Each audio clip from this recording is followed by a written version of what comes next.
अब दिल्ली दूर नहीं में आज हम आपको ले आए हैं एक ऐसी जगह जो अपने अंदर इतिहास बसाने और एक नई कहानी समेटने के लिए पूरी तरह तैयार है। ये है दिल्ली का मशहूर जवाहरलाल नेहरू स्टेडियम, जहां पर कुछ ही दिनों में कॉमनवेल्थ गेम्स का इतिहास बसने वाला है और शुरुआत के साथ साथ आगाज और अंत दोनों यहीं होंगे। हमारे साथ पूरी दुनिया को इंतजार है यहाँ एक नई शुरुआत होने का और इस मैदान की कहानी कुछ नई तरह से लिखी जाएगी।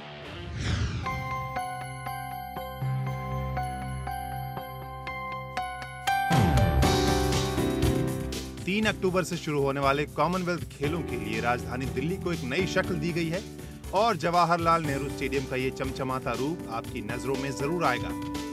खेलों का आगाज दिल्ली के इसी स्टेडियम से होगा। आने वाले दिनों में ओपनिंग और क्लोजिंग सेरेमनी की धूम दिल्ली के इसी मशहूर मैदान पर होगी। या यूं कहें कि कॉमनवेल्थ के आयोजन की धड़कनें काफी हद तक यहीं बसी हैं। आज इसने नया चोला भले ही ओढ़ दिया हो, लेकिन इसमें इतिहास बसा हुआ है। 1982 में जब दिल्ली में एशियन गेम्स हुए थे, तब इस स्टेडियम का निर्माण हुआ था। ये देश का तीसरा सबसे बड़ा स्टेडियम होने के साथ साथ विश्व का 51वां सबसे बड़ा स्टेडियम भी है। इंतजाम कुछ इस तरह किए गए हैं कि पहले ही दिन देखने वालों की आंखें चौंधिया जाएं। ओपनिंग सेरेमनी खास भारतीय अंदाज में करने का मंसूबा है और इसका सबसे खास पहलू होगा करीब 40 करोड़ रुपए की लागत से बना ये एरोस्टेट बलून। इस बलून को ओपनिंग सेरेमनी के समय 30 मीटर की ऊंचाई पर लाया जाएगा। साथ ही इसमें तरह तरह के रिफ्लेक्टर लगाए गए हैं जो स्पेशल इफेक्ट्स देंगे।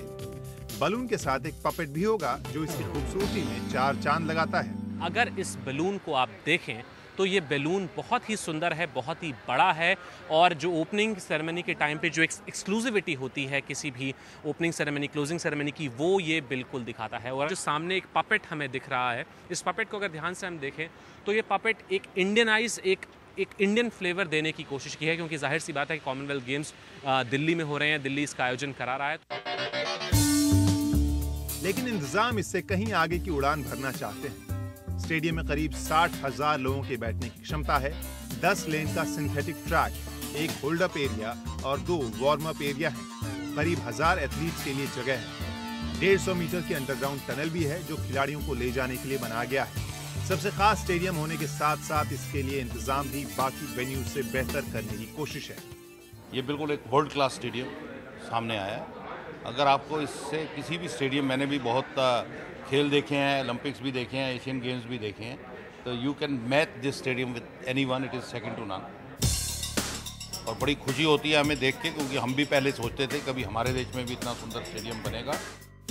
वैसे 28 साल बाद स्टेडियम को नई शक्ल देने में काफी दिक्कतों का सामना करना पड़ा है।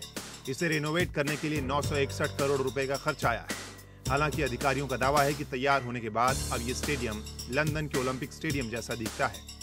स्टेडियम इस तरह बनाया गया है कि किसी अनहोनी के दौरान दर्शकों को 6 मिनट से भी कम समय में स्टेडियम से बाहर निकाल लिया जाए। कॉमनवेल्थ खेलों से पहले आयोजन समिति कई विवादों के बीच गिर गई थी, लेकिन अब खेलों के लिए सारी तैयारियां पूरी हैं और ऐसे में उम्मीद यही है कि दर्शकों को ये स्टेडियम पसंद आएगा और खेलों के इतिहास में सुनहरे पलों के लिए याद किया जाएगा।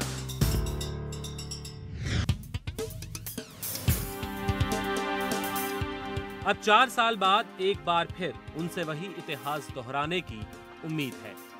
इस बार जमीन अपनी है और देखने वाले चाहेंगे कि इन बॉक्सिंग रिंग्स अपने खिलाड़ियों का राज हो। दिल्ली के इसी तालकटोरा स्टेडियम में बॉक्सिंग का आयोजन होगा। स्टेडियम को बनाने में करीब 150 करोड़ रुपए का खर्च आया है और देखने में ये स्टेडियम वर्ल्ड क्लास लगता है। We've checked each and every area and now we are ready for the main event. You tell us to have the event tomorrow, we'll have it. We've got 241 entries from 48 countries. Okay, very good entries in all 10 weight categories. Okay, we've got very stiff competition, but our Indian team will do very well. लेकिन ये आयोजन stadium का पहला अनुभव नहीं होगा। इसी साल मार्च महीने में यहाँ कॉमनवेल्थ बॉक्सिंग चैंपियनशिप का भी आयोजन हुआ था, जो काफी सफल रहा था।